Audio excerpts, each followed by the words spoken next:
এই এই যুগের সন্তানরা এরা নিজেকে অনেক বড় কিছু মনে করে এবং এরা কারো বুদ্ধি নেওয়ার প্রয়োজন বোধ করে না। যে এই রাষ্ট্রপতিকে তার মাথার সঙ্গে একটা ঘষা দিলে বোধহয় আমগরও কপাল কিছু খুলতে পারে।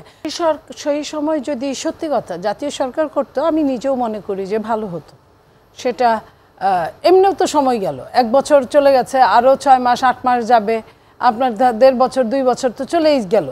তো জাতীয় সরকার হলে হতো কি আরেকটু রেসপন্সিবল হতো, এটা আমি এক কথায় বললাম। আর দ্বিতীয়ত হলো আমি এইটা মনে করি যে সার্জিসরা বা এনসিপি সহ যারা যারা এই কথাগুলো বলে তারা অনেকটা না বুঝে বলে বা ভুলভাবে বলে।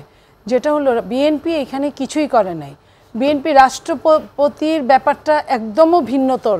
নাম্বার 1 আমি আপনাকে বলি, 5 তারিখ থেকে 8 তারিখের মধ্যে তারা যখন শপথ নিয়ে এই 3 দিন যদি তারা বিপ্লবী সরকার বলে বিপ্লবী যদি হতো ওই আপনার শহীদ মিনারে অথবা কোনো একটা বিশ্ববিদ্যালয়ের ওইখানে বা যেখানে আপনার আবু সাইদ মারা গেল সেই জায়গায় যদি তারা তাদের মা বাবা বা এরকম কোনো সিরিয়াস কোনো কারো মাধ্যমে যদি শপথ নিত, তাইলে আমরা মনে করতাম যে রাষ্ট্রপতি তারা বাদ দিতে পারে, যে এটা আইনের কোনো ধারার মধ্যে ছিল না। তারা তো ধারার মধ্যে গেছে। আইন যখন একটা রাষ্ট্রের যখন একটা সংসদ যখন বিলুপ্ত হয় বা হবে তখন রাষ্ট্রপতি অল ইন অল থাকে।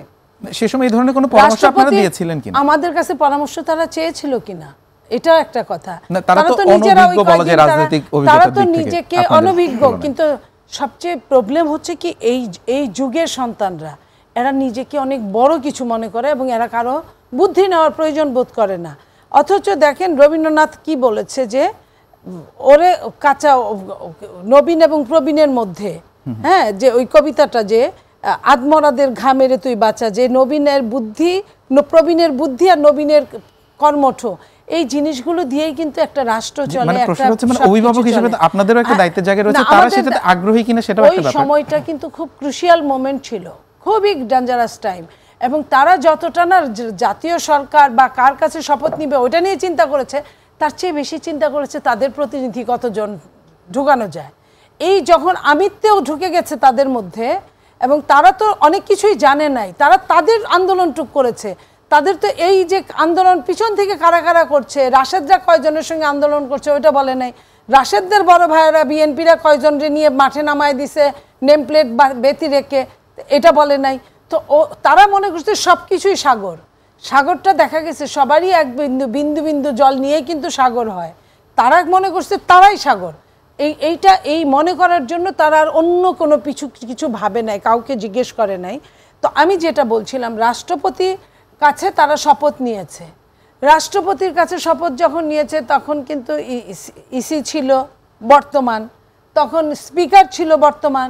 পরবর্তীতে যেটা হয় না, ইসি এবং স্পিকার কিন্তু পরবর্তী সরকার আসা পর্যন্ত তাদের চাকরিটা থাকে, সংসদ থাকুক বা না থাকুক। এই প্রথম বাংলাদেশে যে এই স্পিকার চলে গেল, স্পিকার না, আপনার মনে পড়ে যে স্পিকার জমিরুদ্দিন সরকার ছিলেন যখন 1-11 সময়, উনি কিন্তু ফুল টাইমটাই ছিলেন একমাত্র। তো স্পিকার চলে গেল, আপনার ইসি চলে গেল, তারপরে যে অবস্থাটা হয় এখন থাকার মধ্যে একমাত্র রাষ্ট্রপতি আছে। আমি মাঝে মাঝেই বলতাম যে এই রাষ্ট্রপতিকে তার মাথার সঙ্গে একটা ঘষা দিলে বোধহয় আমগরও কপাল কিছু খুলতে পারে, কারণ এই রাষ্ট্রপতি এত ভাগ্যবান, নো ডাউট এটা ভাগ্যবান। তার কাছে শপথ নিল এবং কেউ নাই তাকে যে কোনো ইমপিচমেন্টে আপনি তাকে বিদায় করবেন, কোনো কিছু বিদায় করার জন্য যে পজিশনটা লাগে। এখন আপনি বলতেছেন হ্যাঁ এটা তো বিপ্লবের সরকার, এটা তো অভ্যুত্থানের, এটা তো এখন আর হয় না, কারণ আপনি তো শপথ নিছেন রাষ্ট্রপতির মাধ্যমে। এইখানে হ্যাঁ একটা জিনিস হতে পারত, সমস্ত দল যদি এক হয়ে সবাই মিলে যদি, এখন সমস্ত দল আপনি এক করতে পারেন নাই, এক হলেও আপনার আইনত হয় না। কিন্তু আমি তারপরেও বলছি, মানে এই দায়িত্বটা কার ছিল এক করার? যারা বেশি কথা বলে তাদেরই তো দায়িত্ব কাউকে দিতে হয় না, দায়িত্ব নিতে হয়। আপনি যারা আপনি ওইটা করার আগে তো আপনি মাঝখানে অনেকগুলো প্যাচ বাঁধায় ফেলছেন, যে প্যাচগুলো আপনি নিজেকে ভগবান দাবি করে ফেলছেন। আপনি নিজেকে মনে করছেন যে আমি ছাড়া আর কেউ নাই না, কিন্তু রাজনৈতিকভাবে চিন্তা করলে বিএনপি তো সবচেয়ে বড় দল। মানে তারপর আপনি এটা মনে করতেই পারেন, আপনি নিজেকে ভগবান ঘোষণা দিতেই পারেন, কিন্তু আপনি সঙ্গে সঙ্গে আপনি বিএনপির মতো দলের চরমভাবে আপনি সমালোচনা করা শুরু করলেন। এবং নট অনলি তারা, জামাত স্ট্রেট একদিন পরেই বলে ফেললো যে একদল কি বলেছে, একদল এক জালিমকে বিদায় করে আরেক জালিমকে নিয়ে আসবো।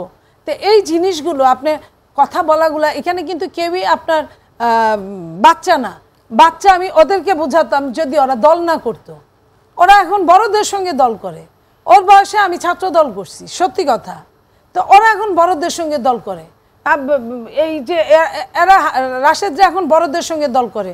যখন বড়দের সঙ্গে দল করবেন আপনাকে তো ছোট হিসেবে আমার আর ছাড় দেওয়ার কোনো অয় নাই, একদমই কোনো অয় নাই। এরকম আমরা অনেকগুলো, আমাদের চোখের সামনে অনেকগুলো রেভুলেশন আমরা দেখেছি, ভাগ্যবশত বা দুর্ভাগ্যবশত। আমরা কিন্তু বুঝি কার অবস্থান কয়দিন পরে কোথায় গিয়ে ঠেকবে। হয় ঠেকতে পারে, অবশ্যই এটা ঠিক, যারা জুয়ারি হয় তারা জীবনের শেষ সম্পদ দিয়ে জুয়া ধরে, কারণ সর্বহারার তো হারানোর কোনো ভয় নাই। কিন্তু যারা আছে, বিএনপি তো জুয়ারি না, বিএনপি চিন্তা করে তার দল ঠিক আছে কিনা, বিএনপি চিন্তা করে তার তৃণমূল ঠিক আছে কিনা, বিএনপি চিন্তা করে তার ওই দিকে কি হলো, সেই দিকে কি হলো, আরেক দিকে কি হলো।